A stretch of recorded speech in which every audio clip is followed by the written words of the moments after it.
called News for Nerds, one of my favorite websites. Please welcome Slashdot founder Commander Taco, Rob Mulder. Rob, welcome to the show. Good to be here. Dude, we are so excited to have you. I mean, Slashdot has been such a huge part of my life. I know everybody else's life. For the people that don't know what it is that we're introducing them to the first time today, what exactly is Slashdot? Well, Slashdot is news for nerds, stuff that matters. We're probably the largest not big corporate tech news site. Why did you pick such a hard domain name for people to remember? They're like slashdot.org, and people got it confused. I'm sure you must have gotten 1,000 emails. See, I'm kind of a jerk, and it turned out that the joke ended up being on me because I thought it would be funny. http://dot.org.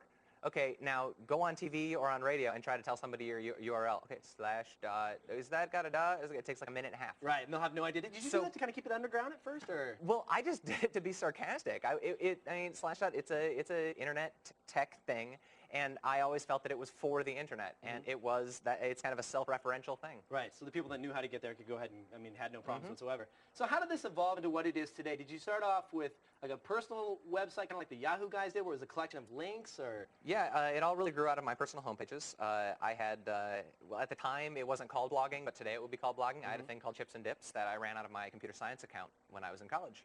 And it was a lot of what you see on Slashdot today, not the discussion part, but the general content, the subject matter. And one day I decided to register a domain name. And how many people today, so back then, how many people came to the website versus how it is today? Back then we'd be talking about maybe a couple thousand people would be a normal day, and today we're talking about 500,000 people. You've got to be kidding me, 500,000 people? That's awesome, 500,000.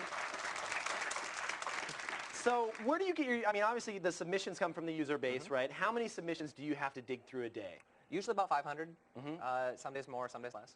And you just dig through them. Can you show us the admin interface? I know that you were going to... Certainly. This is awesome. This is the first time I've seen the behind the scenes. Let's see. Mac user, huh? Shh. Yeah, so this is the back end.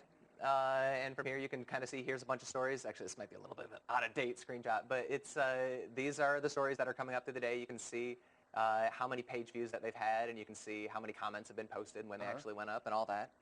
And I stare at this a lot. And then the other page that I stare at even more is this one, which is our submissions bin. And so this is where they all come into. This is what I look at all day. So you read and read and read and read and read, and if you don't like one, you click the little checkbox, and you click the delete button, and it goes away. And then can you show me an example of posting one of these live? Let's pick out one that you really like. Sure. This new I am worm on the loose, not at all marked with all these asterisks, is one that I think is probably ready to go. Okay. And you click on it, and this is the page that we get. You can see here's basically the breakdown.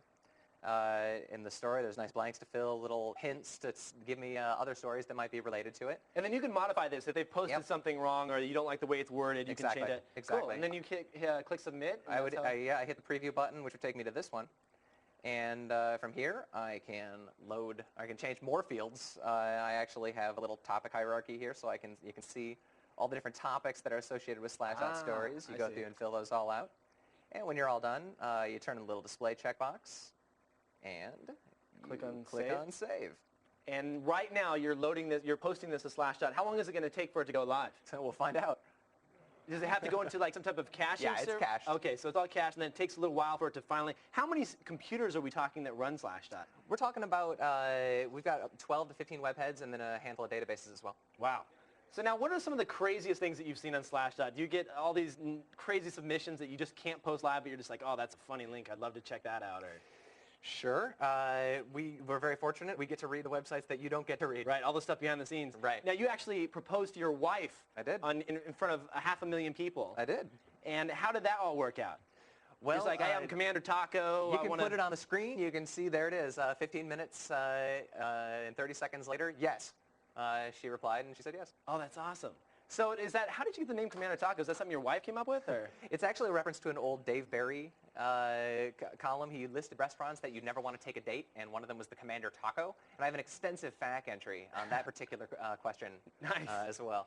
So tell me about the future of Slashdot. I mean, it's pretty much stayed the same, and it's been like a great little place for a community now, for people to come to and hang out and post. But for over the last few years, I haven't really seen anything change out. Do you have any future plans for moving Slashdot, adding new functionality?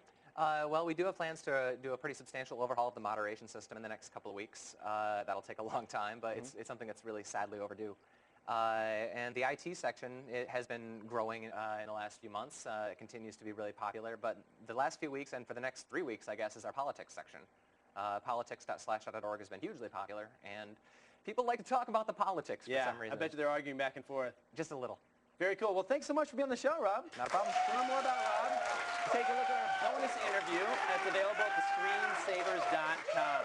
Now, still to come, don't waste your money on expensive software. We've got some great free alternatives you won't want to miss. And up next, we take a look at some